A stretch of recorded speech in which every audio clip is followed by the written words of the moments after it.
Coming up on Tech News Today, Facebook tells your boss to stop it, at least your future boss, maybe. Also, disconnect from everything, and are web apps better than apps? All that and more coming up. Netcasts you love. From people you trust.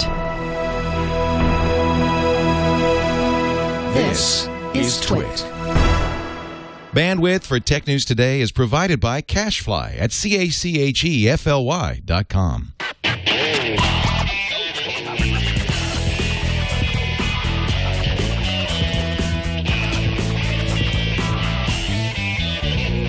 This is Tech News Today for Friday, March 23rd, 2012. Tech News Today is brought to you by Ford, featuring Curve Control to help protect against crashes on curves. Look for Curve Control available in the 2013 Ford Taurus, and you can learn more at ford.com/cars/Taurus. And by Squarespace.com, the fast and easy way to create a high-quality website or blog. For a free trial and 30% off your new account for 3 months, go to Squarespace.com and use offer code TNT3. Welcome to Tech News Today. I'm Tom Merritt. I'm Sarah Lane. I'm Darren Kitchen. And I'm Jason Howell. I, as Akhtar, is on assignment or vacation. Or He said he was going to get on a plane and go have breakfast somewhere else. Nice. Fine. I like that. That's Forget you you guys. Enjoy it. I'm having breakfast somewhere good. That's right. I'm out of here. But he will be back on Tuesday.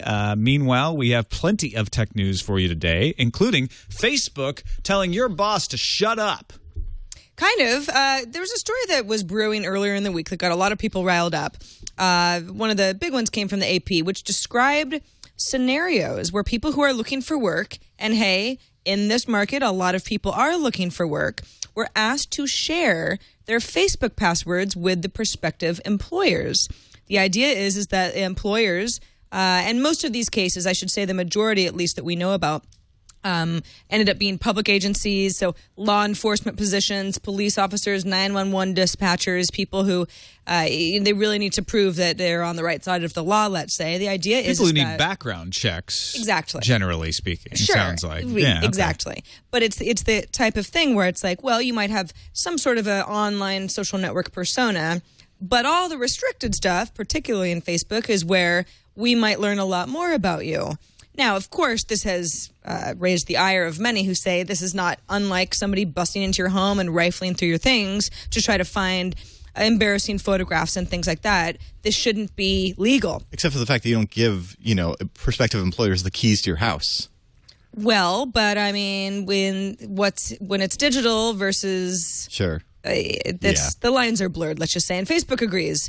Chief Privacy Officer Aaron Egan says in a statement released today, Facebook takes your privacy seriously. We'll take action to protect the privacy and security of our users, whether by engaging policymakers or, where appropriate, by initiating legal action, including shutting down applications that abuse their privileges. Facebook also says companies really need to watch out for this stuff. For example, if an employer used Facebook to find out that someone who wants a job at the company is a member of a protected group, let's say it's related to maybe age, race, orientation, things that can be discriminated against later, that company could open themselves up to claims of discrimination if then they don't hire that person, because the person could say, well, you found out about this thing that I'm involved with that you wouldn't have known about public, otherwise. right? I mean, yeah, exactly. You could look at somebody's Facebook page and find out if they're black or find out if they're gay in many cases. Sure. But if there's some other protected class, especially sexual orientation maybe in some cases, that is hidden from the public view, that could be discovered when you're logging in. Yeah, and it would possibly be hard to prove that the company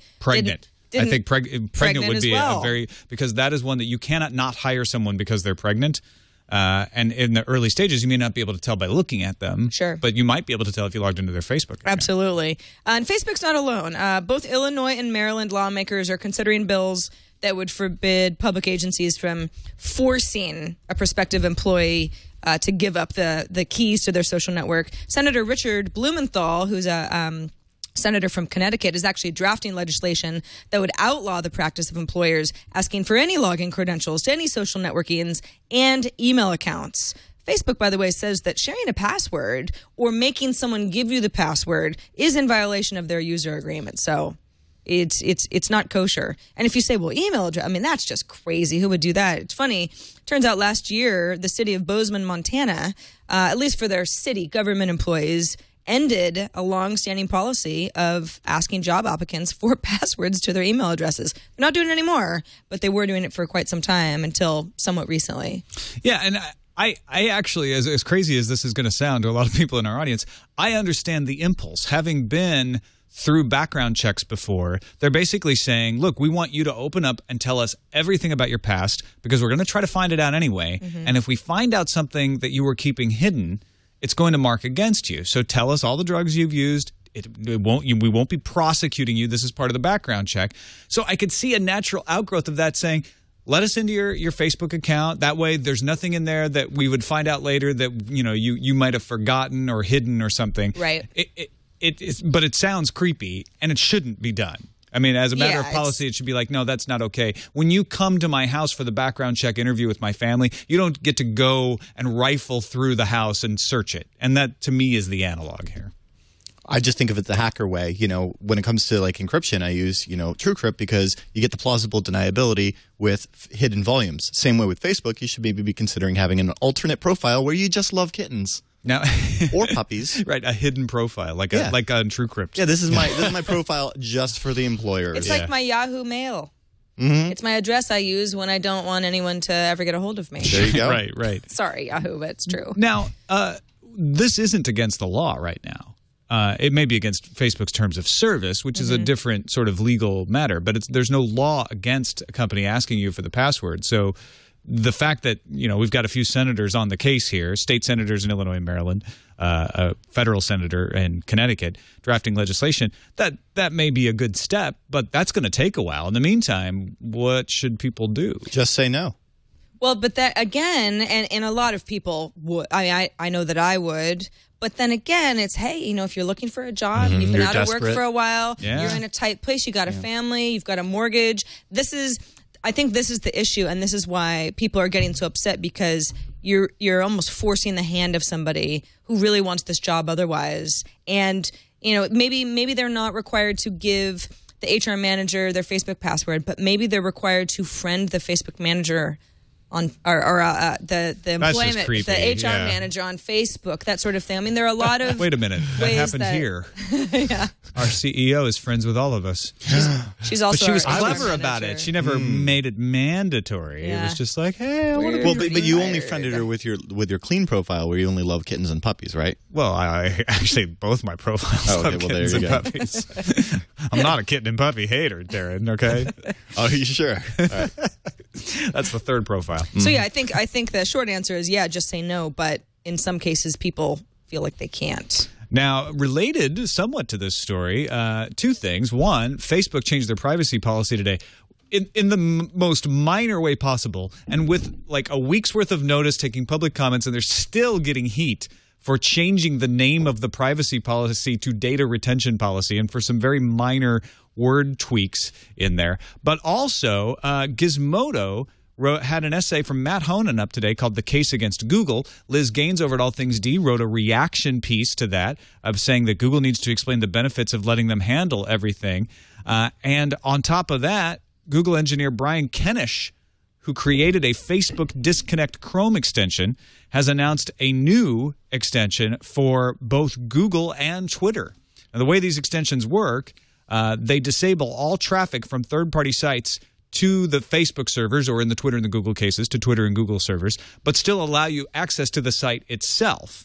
The Facebook Disconnect extension has over 400,000 weekly active users, so he's actually started a company called Disconnect.me, along with another ex-Google engineer, Austin Chow, and consumer rights advocate Casey Oppenheim. They're launching Google Disconnect and Twitter Disconnect for Chrome, Firefox, and Safari. Facebook Disconnect already exists for Chrome, Firefox, and Safari. They just added the Firefox and Safari extensions.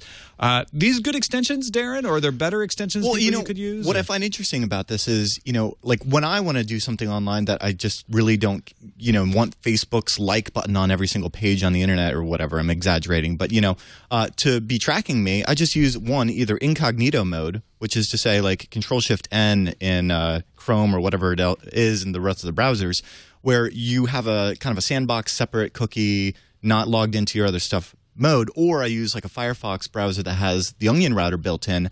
That's a little bit kind of on the paranoia side. This plugin is good in that it kind of addresses the issue in a way that for most consumers is actually going to be feasible. I mean, this is not that inconvenient, and that's the problem with security is it's convenience. Although it's 3 different extensions, it'd be nice if they were bundled and you could just pick services. Right. And I guess, the only reason why I am not like a fan of this on the hacker perspective is because I haven't seen anywhere where they are hosting the source code to this, so I don't think there's a way to vet it that way. You think it's a clever ruse to track you? Well, considering it is an extension, yes, right. It does have the ability to track you. And I mean, somebody could just fire up a packet sniffer and just tell real quick if that does it or not. I'd like to see the independent audit of this before I actually install it and rely on it. Until then, I'm just going to use ngrep, tac-v, tac-n, facebook.com, tac-k to kill the TCP connection, and then tac-i, your interface, like ETH0. Well, sure. Your mom does that, right, Sarah? Yeah, every day. Yeah. She's very paranoid. Yeah. She greps. You got to ngrep before you Facebook. Do we think that people are going overboard with this? I think these are great extensions. Don't get me wrong. I don't want to come off as saying I'm against Disconnect.me. I think it's actually a very good service for people to make smart, informed choices about what kind of data they want to share. But are we over paranoid about what kind of data we share? I mean, do I really need to worry about this? Is the knee jerk. This is the backlash of like all of these people who have there was this like, oh, we're not going to care about security or privacy or anything. Oh, the honeymoon is over there. And now we're all connected with the smartphones and everything else on these things. And then just lately, it has just been a rush of these privacy stories. And so this is, a tool spawning out of that. Just like, we were talking about the anonymous OS, last week. It's the same kind of, just the pendulum swinging the other way. And it's good for consumers.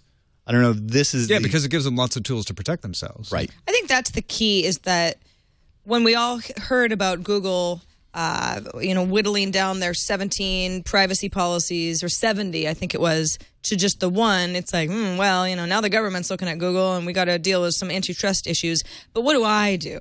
What does Sarah do if I don't agree with what Google's doing and I want to try to take back some of my own rights? I think that's what Disconnect Me is going to appeal to people about, because it's allowing, whatever happens with these big companies who are collecting our data and sharing it with other people, and government organizations who could shut them down. I can't shut them down, but I can at least take back some of the power of what I'm sharing. Yeah, I'm all about having the power of choosing what information needs to be shared in my hands. I don't want it in anyone else's hands. I want full control over my information. But I also think, and I got some flack from a guy on Twitter for saying this, I also think that it's not bad to share some data with corporations, to let them know a few things about you, to give you better ads. I don't want to see irrelevant ads about, feminine protection. That's not so letting them know that I'm a 41-year-old male, I don't mind. That's not a big deal, because then I get an ad that is relevant to me if I'm going to get an ad at all.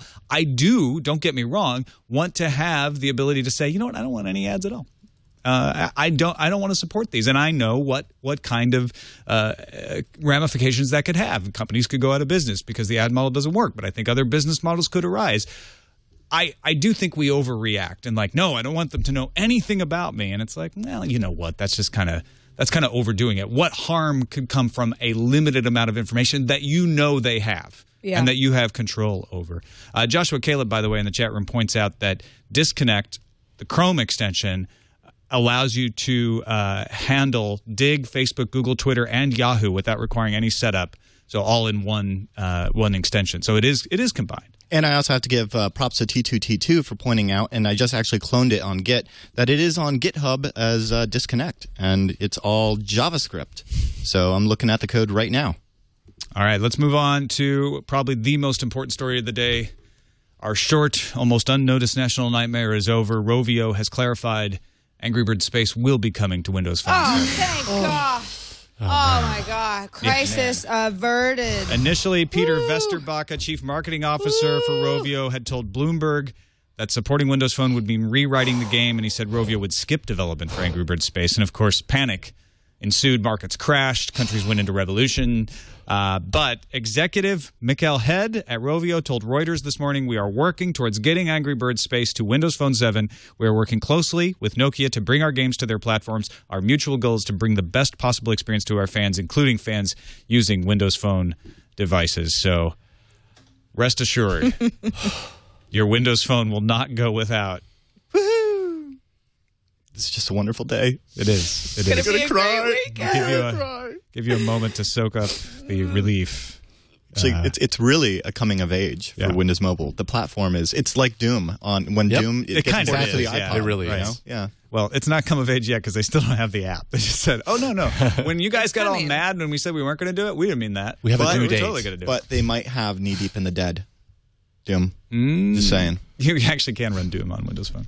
Well, there you go. You It better have be come able of to. age. You can also write Hello World on Windows Phone.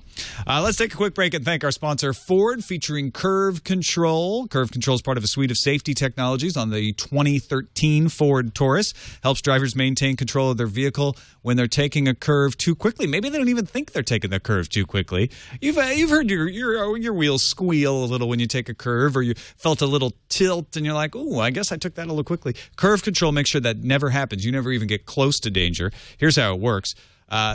It calculates 100 times every second your roll rate, your yaw rate, your lateral acceleration, your wheel speed, your steering angle. You don't even need to know what those means. It's calculating what your car is doing and how quickly that vehicle is turning. And then when it finds a problem, when it says, this is a little too steep, this is a little too sharp, it reduces engine torque, applies four-wheel braking, and slows the vehicle as much as it needs to, up to 10 miles per hour in 1 second. And it doesn't matter if the pavement's dry or wet. It will make sure that, and the wet pavement's the one to really worry about. It'll make sure that you take that curve safely. Curve Control helps protect while driving on curves, and it's on several new driver assist technologies. It's one of several new driver assist technologies available in the 2013 Ford Taurus. As someone pointed out in email, you can't test drive the 2013 Ford Taurus yet because it's not at the dealerships, but go test drive a Ford. See what kinds of technologies they have in there, and learn more about the 2013 Ford Taurus at ford.com/cars/Taurus. And we thank Ford for their support of Tech News Today. Onward into the news. The Pew Internet American Life Project has another survey out today. They are busy. They're busy folks over there. 35% of respondents to this survey, which was a diverse but non-random sample. They avow this. They're like, look, we went after 1,021 technology stakeholders and critics. We were going after experts, people who use the internet a lot. They conducted it from late August through October in 2011, and they found 35% of those respondents see apps as the dominant way to deliver content, while 59% chose the web. So maybe a little surprising. You know, we all think, oh, everybody's all about apps these days, but more of them said, no, the web is the dominant way that I want to get my comment or my content. Yeah, duh. I mean, we're only in, like, this is kind of, just like a, hopefully, just like a little bump of appdom. And then we'll get over this and get back to the web, because at the time that the apps were having their crazy fun, it was when, we're stuck in pre-HTML5 stuff. And as that platform matures, hopefully it'll take back over. Now, what's interesting about this study, the people who said, no, web, because they actually said, here are two resolutions. One is that apps are the best way. One is the webs are the best way. Which way do you agree with? The people who said web were very philosophical. They said, no, openness always wins, freedom, all the things that you just said are the reason why web is going to win. The people who thought apps were better were just like, I don't know, apps are better. They didn't express a philosophical difference. In fact, as one respondent put it, people never cared about the web versus apps and devices. They want free stuff, entertainment and services when they want them and on the device they have in front of them. And you know what the survey found? That most people don't even really know the difference, low-level users, between honestly, apps and web. If you open up your Bank of America web app, I almost said faux pas website, because guess what? That's what it is. It's just an app front end. It's a little bit different now, but when it first launched, different. It was just the website. There are a lot of apps Right. that just do that are just basically an app loader for a website on the back end, and because that's good enough. And honestly, the beautiful thing about it is if I want to publish something for all platforms at once and I don't have to worry about, the Windows license and the Apple license and the Android license, guess what? HTML5, come up with your own license. You're ready to go. I think people are optimistic that HTML5 is the way of the future. I certainly hope that it is. I also think that apps have become these self-contained programs that in many cases work very well. Sometimes they're kind of just web skins, but sometimes they're built separately from the ground up that people go, wow, this is awesome. I like this so much better than the web experience. This is great. So I think those are the people who are saying apps all the way, man. But apps are just going to change the way that the web works. We have been using the web in its various forms and iterations for many, many years. So even though I love apps and I like to download as many of them as possible, I also think that the web is the real winner. I think the web is going to be a lot more like the app world that we see now. It's going to take some time, but then again, the lines between our PCs and our tablets are going to be blurred further. I'm probably going to be touching my Air screen in just a few years, if it even takes that long. So I don't know how much it's an either-or situation. Well, the way I see it is the web is free and the web unites, while apps are proprietary and apps divide. Patterson has a great comment. He says, at some level, it feels like cooks arguing about pans or carpenters about hammers. We just want the food or the house. Yeah, we don't really care if it's an app. On the broad user end, we just want the content. Whatever the best way to get it to us is the best way. And you know what? He's absolutely right, because I believe that neither one, open or closed, ever wins. What happens is closed starts to ascend, and then open provides an advantage that closed can't provide, and everyone swings back to open for a while, and then closed catches up and says, aha, but we can do this better because we have more control, and then it swings back to closed for a while. And I'm not thinking about apps and HTML5. What I'm thinking about is AOL. Yep. When the internet started to swing to AOL, we had this same conversation, like, is the internet going to shut down? Is it all going to go into closed-off systems like CompuServe and AOL? Right. And is everyone going to go? And you know what? For a while it did. For a while the trend was that way, because AOL could provide things under its control in a better, more efficient way than the internet could, until the internet, the broader internet, started to go, aha, but we can do these things. You can't do that, AOL, because you're too slow and you're too closed. And, of course, now we know that AOL is trying to find its direction. It's not that company that dominated in the late 90s again. And so I feel like that's the pattern. And right now we're in a situation where the trend is toward the closed. The trend is toward the apps, right? Yeah, but it's going to swing the other way. Exactly, especially as HTML5 gets better and better. And I'm saying HTML5 is there. I mean, look at that. That right there is Doom in HTML5. You've showed Tom your screen like 5 times in the show. I have no idea what you guys are showing. It's Doom in HTML5. What more do you need? Yeah, show the people. Just wondering. Oh, yeah, the people. Just Sorry wondering. about that. And then describe it to the audio listeners. Well, you are a space marine, and zombies have infected the Mars base. All right, that's enough. Okay. Let's move on to a Reuters Insight story. Reuters Insights is a series of longer-form journalism that they do from time to time, and they have a really interesting story about Samsung today that's drawing a lot of headlines on the blogs that are all saying things like, aha, Samsung tells Apple to go F itself. That's not what's going on in this story. There are two main parts of the story that I think are worth reading about. One is they talk with Christian Lindholm. He's the Chief Innovation Officer of a service design consultancy based in Finland called Fjord. And he says that Samsung's products are like soap. They get you clean, they lather well, but they, meaning Samsung, do not know how to make perfumes. Samsung is like a fantastic soap maker. Their products get you clean. However, they do not know how to make perfumes. And essentially, he's saying perfumes make you a lot more money. Perfumes are fancier and they're designed better. Soap will get you clean, but nobody gets all excited about buying Ivy soap. You have to have a real special talent to make a good perfume. Apple makes perfume. That'll woo all the people with the disposable income. I tend to disagree, actually. I think that, if anything, it may have taken Samsung a little while to get there, but I think they've definitely made some perfume. Case in point, the Galaxy Note. I've been rocking this thing since launch internationally. This is actually one of the not AT&T versions, the GSM Unlocked. And, I mean, look at it. This is my wallet. This is my phone. This is my HD camera. This is my video editor. Yeah, it smells pretty good. I mean, it's been in my back pocket for quite a while. That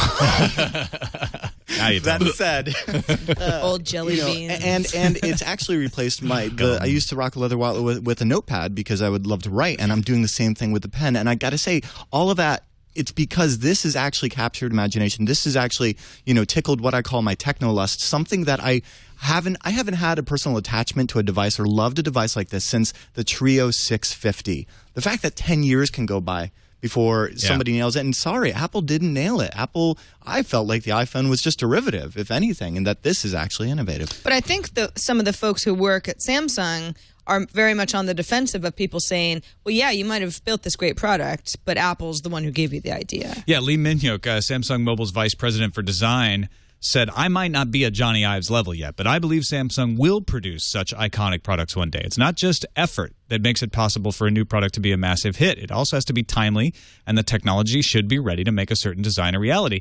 And then reacting to those comments specifically that say Samsung's just ripping off Apple, he says, I've made thousands of sketches and hundreds of prototype products for the Galaxy. Does that mean I was putting on a mock show for so long, pretending to be designing? He got a little bit out of shape. Says, as a designer, there's an issue of dignity. The Galaxy is original from the beginning, and I'm the one who made it. It's a totally different product with a different design language and different technology. Can you not hear that man's pride in that sentence? And a lot of the blog, Dude, if you made that, you'd be proud. A lot of the blog headlines are trying to make it sound like he's ripping Apple. He's not at all. He says, "Look, I want to be as good as Johnny Ive, and I'm not yet, but." That doesn't mean I didn't invent this myself. I don't even think he should say he's not as good as anybody. Don't self-deprecate. Yeah. Right. That's a culture thing, I think that he's allowed to be extremely proud of all of his work, and shame on all of you for calling him just an old soap man. He's a perfume maker. They make beautiful soap sculptures. I mean, Samsung makes great stuff. Mm-hmm. I think we're sort of getting past the point. They're leapfrogging Apple. Besides, the patent squabbles between all of the companies and copyright and everything, it's like we're kind of getting past the point where we can say any one company is responsible for any design thing anymore. It's like cars. They all look the same now. They have for a long time. Yeah, they slowly evolve. Oh, except for the Reliant Robin. That thing doesn't look like anything else. The new Jaguar. In general, you know what I mean. You get aerodynamic enough and everyone goes, all right. We'll just get a new color. Yeah. Finally, the government of the United States says we can't keep people out of our networks. We just going to have to try to keep an eye on them. No, you can't. Foreign spies have penetrated the U.S. military networks, and what else is new? Now, this is all coming from a couple of people at the what was it called? It was, help me out here. It was like on C-SPAN, and I watched it. It was like 81 minutes. The Joint Committee of... It was an open session? It was an open session, and as such, it contained a lot of boring stuff and a lot of interesting stuff that was alluded to in later what was known as the closed discussion, so we don't know a whole lot about that. But a lot of interesting things coming out of here. James Perry, he's the Director of Information Systems Analyst. Testifying to the Senate Armed Services Subcommittee. Thank you. I knew it was a subcommittee of something. He says that he thinks that... that basically what we need to do is assume that the adversary is already on our network, and that rather than protect the machines at the perimeter, it's a matter of protecting the data now.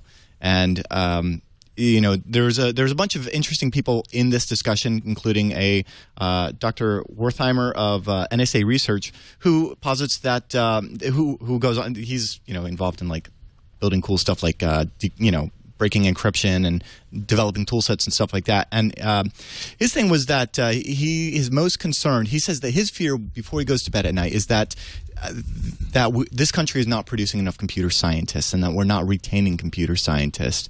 A lot of people have been saying that for a long time. Not just computer scientists, but engineers as well. Right. And he says that it's because of low pay, it's because of delays in promotion, wage freezes, and things of that nature, and that the U.S. just can't attract or keep talented computer science staff. Whereas a Dr. Gabriel of DARPA, we know them for, making the internet. Yeah, that's good stuff. He says that and I find this interesting in contrast, he says that the shelf life of cyber capabilities is short, or that the shelf life of even cyber skill is relatively short. He argues that half of his program or his program managers, or what he calls the cyberpunks, he says they don't have master's degrees, and that their insight actually comes from the experience within the cybersecurity community. And even then, though, they only have like a short shelf life. Well, I would be fine with them not having master's degrees and a lot of experience if they're like Kevin Mitnick or Paulson level of skills. But what you're saying is they don't have either. It's a small amount of experience. Is that what he's saying?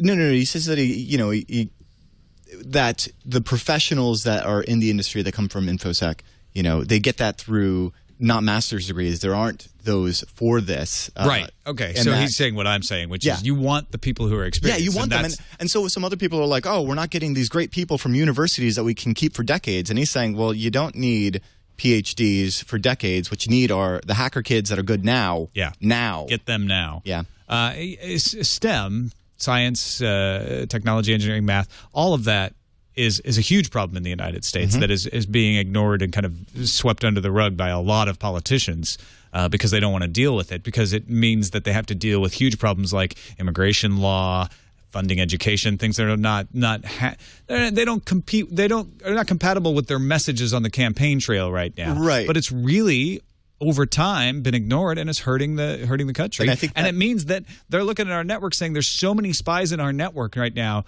we're going to have to treat it the way we treat real spies, which is we know when they come into the country, let's just try to make their life hard, but we can't keep them out. Yeah, it's like the DOD admitting that. I mean, they even say in these articles that they oversee over 15,000 networks that are connected to over 7 million devices. And so at that point, I mean, it's almost like admitting defeat and being like, all right, so we got some bad apples. You can't really start over. Yeah. You just have to. It's like, oh, no, hey, we fixed the firewall. Nobody new is getting in.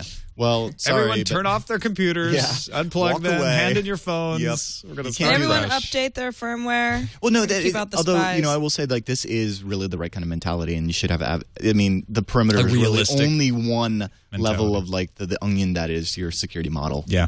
So, yeah. From the good folks on you who guys brought you the onion router. Naval intelligence. Hey, there you go. Let's check the news views, or light it, or get dramatic about it. Of course, as a loyal TNT audience member, that Yahoo is suing Facebook over patent violations. You probably also know that Facebook just bought a few hundred patents from IBM. Now, Law 360 reports that a source told them that the lot of 750 patents that Facebook is buying from IBM were, quote, licensed to Yahoo. If true, it doesn't mean Facebook can yank those licenses, but it certainly gives Facebook a little more leverage in their discussions about this case. Interessante.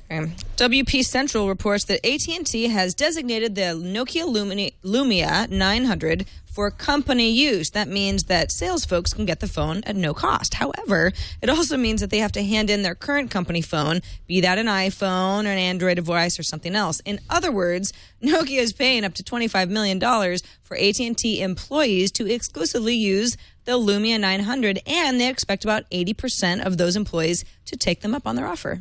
Listen up, iPhone people. David Vieira Cruz from InfoSec firm Major Security discovered that it's now possible to, get this, show a URL on one site while loading another in mobile Safari. So this exploit, it takes advantage of the way that Safari handles JavaScript's window.open function, and basically what it means is it's possible to load part of a page in an iframe while making it look like the page that you're on is actually, part of somewhere else. And this is great for loading all sorts of fun, malicious stuff. The vulnerability has been reported to Apple, but be careful, kids, with those links, Heard or noticed that when the new iPad says it's 100% charged, sometimes it's not 100% charged, or it keeps charging after 100%? Well, you can blame math.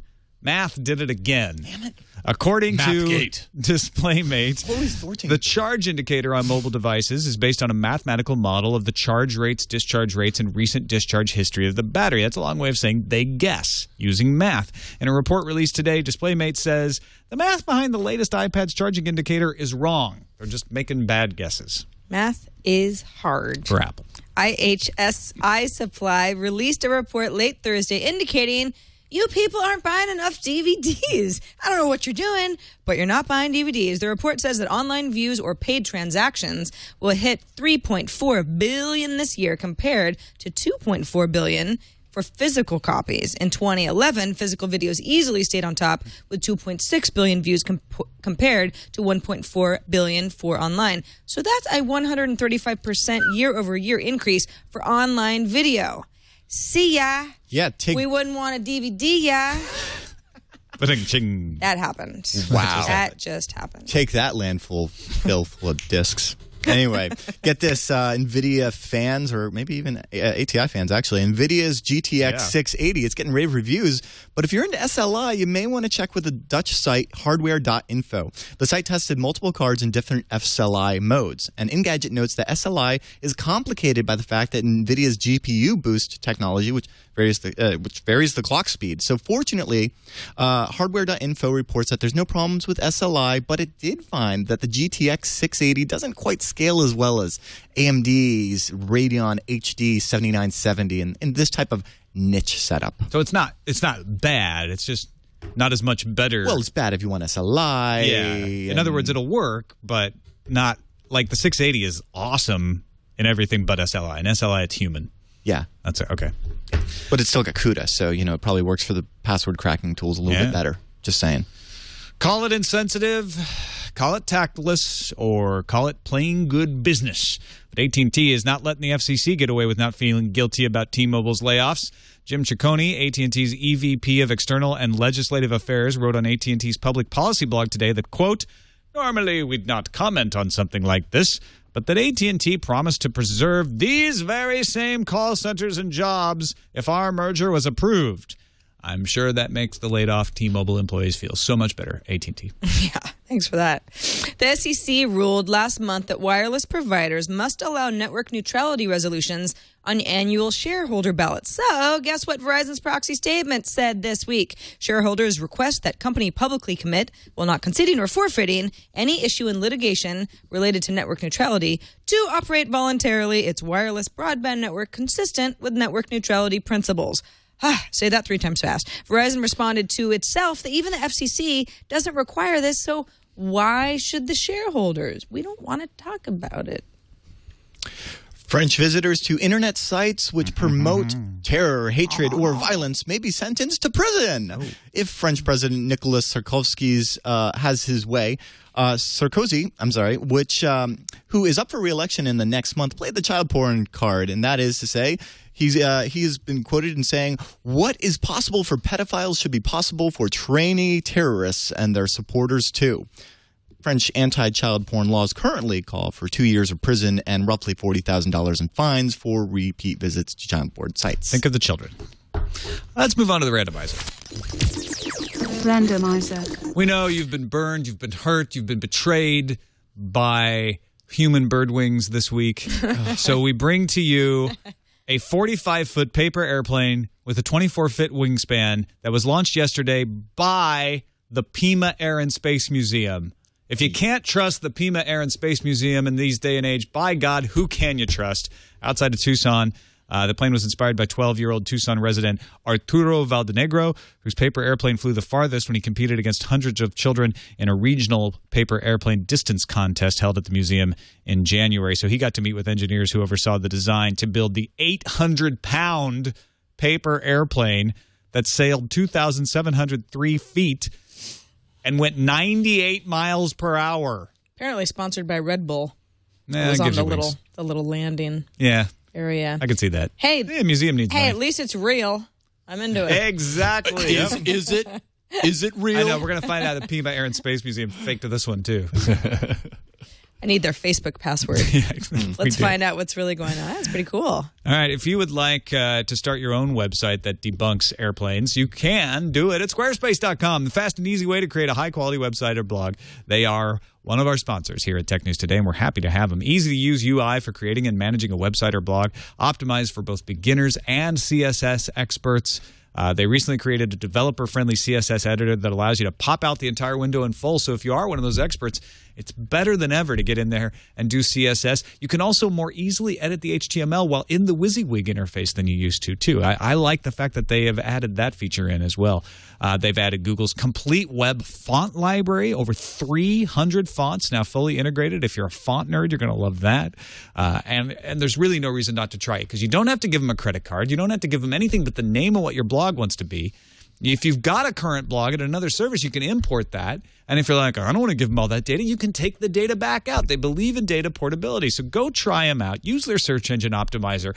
Put those reliable servers through the ringer and see if you like Squarespace. If you do, you can sign up with the offer code TNT3 and get 30% off for 3 months. That's squarespace.com. Use the offer code TNT3. We thank them for their support of Tech News Today.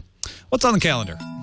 Well, the Canon 5D Mark III technically got into a few lucky people's hot little hands yesterday at B&H store, at least in New York. That's the one I know about anyway, but it is officially released to U.S. retailers today. So if you have $4,000 burning a hole in your pocket and you like really fancy cameras, this might be the camera for you. Also, new iPads available in Austria, Ireland, Mexico, to name a few lucky countries today. The iPad revolution is spreading across the globe. I'm sure some people are excited about that. Not me. Somebody is. Ugh, God, who needs them? The 4-day-long Microsoft Dev Connections Conference with a bunch of different separate shows, huge show for Visual Studio, Silverlight, SQL, Cloud and Windows, and more, is kicking off on Monday at the MGM Grand in Las Vegas. Probably the only hotel that has conference area big enough for something of this size. Yeah. A lot of folks there, at the MGM Grand. RIM says that some developers are going to get prototype next-generation BlackBerries come this May. And finally... Both of you are going to get them? Yeah. Oh, are you filling in for IAS? I'm kidding. I own a playbook. Leave me alone. 3. Darren, tell us about the Hack 5 Wi-Fi workshop happening We're next having week. It's next Friday at 7 o'clock at Noisebridge. If you haven't been, it's an awesome hacker space in San Francisco. So if you're in the Bay Area, come on out, hack5.org/workshop and find out. We're going to have tons of these for everybody to build and learn all sorts of Wi-Fi hacking from the ground up in embedded hardware. Excellent. Thank you. I'll tell you how bad RIM's doing these days. Yeah? Is even after that, nobody in the chat room even cared. Like, no one got mad. No one went, whoa. That's a bad sign. All right, let's finish up with some incoming message. Chris Mitchell, who's been a guest on the show before, works for muninetworks.org, sent me this note today. He just spoke to 2 filmmakers who are in the end of a Kickstarter campaign to fund a documentary about the internet called War for the Web. You can find that on Kickstarter. We'll have the link in the show notes as well. They're planning to explain how the net works before explaining some of the net neutrality, SOPA, PIPA, other big fights. He says, I'd love to see it get funded, and I think many in the TWiT army may be interested in this project getting funded. Next week, they will release another animation of how they plan to explain packet switching. They plan to explain nitty-gritty details to demystify how it all works before talking about how important it is that it remain open. This is something I've actually talked to Chris about doing a series on here at TWiT, sort of explaining, like, this is how this stuff works. Steve Gibson on Security Now has done a great series about how the internet works.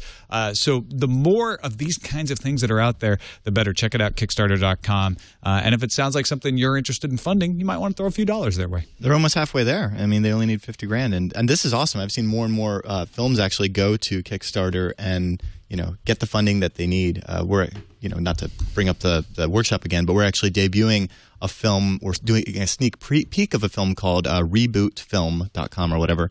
That's a hacker movie that they were able to do from Kickstarter. Love that. Yeah. Yeah. Next email says, hey, TNT, in regards to the story about Microsoft restricting the use of company money to buy Apple products, this isn't the first time I've heard of brand wars like this. Anheuser-Busch has done this for years. The company would give a company credit card to the employee that was specifically for buying friends, family, strangers, Anheuser-Busch beers. Overheard at the bar, hey, I noticed you were drinking a Miller. The next Bud Light is on me. It's not new. It's not likely that it'll go away. The company wants the employees to promote their own products, even if they might be slightly inferior, as it keeps company morale up. That makes perfect sense. Yeah. So if Richard Stallman were sitting at the bar having a Miller, would he be able to get a free as in beer? Well, you'd be able to tell him free as in speech that you were going to get him a free as in beer. Yes, but I couldn't give him the recipe. That's proprietary. That's right. Unless it was a craft beer that open sourced its recipe. Open source beer. Oh, there is one. That's happened, right? Yeah, I was going to say, this sounds familiar as I'm saying Hacker beer it. is one. There's another one that's root with 2 zeros because nice. it's elite. Yeah. Love that. And Anheuser-Busch, St. Louis, Missouri. Yes, I know what you're talking about there, emailer. Thank you. All right. That's it for this edition of Tech News Today. You can find us on the web in our subreddit. Thought I was going to go twit.tv on you early, didn't you? But no, we got to mention the subreddit. TechNewsToday.reddit.com is the place to go to let us know what stories you would like us to cover. It's not like a Bible or anything. It's not like we just take every story off of there. But we look at that to say, like, what are people interested in? Is there something we're missing? Is there something that's hot? So go there and vote. TechNewsToday.reddit.com. Also, if you liked a certain moment on the show this week, let us know, because we want to put it in our best of show at the end of the year. Here we are in March, planning ahead. That's Jason Howell, man. The guy is on top of everything, so help him out. TNT at twit.tv. Put the subject line best of in the subject and let us know what you thought were some of the best moments so we can keep them all together and get you a best of show that's really good at the end of the year, like we always do. That's it. That's all. Hooray. Twit.tv/TNT. Put there. a fork now, in it. We're done. Now I'm going. Yay. You can also email us, TNT at twit.tv. Give us a call. Leave us a message, 260-TNT-SHOW. David Hewlett You might know him as Rodney McKay from Stargate Atlantis. Joins us on Monday. Really looking forward to that. See you then.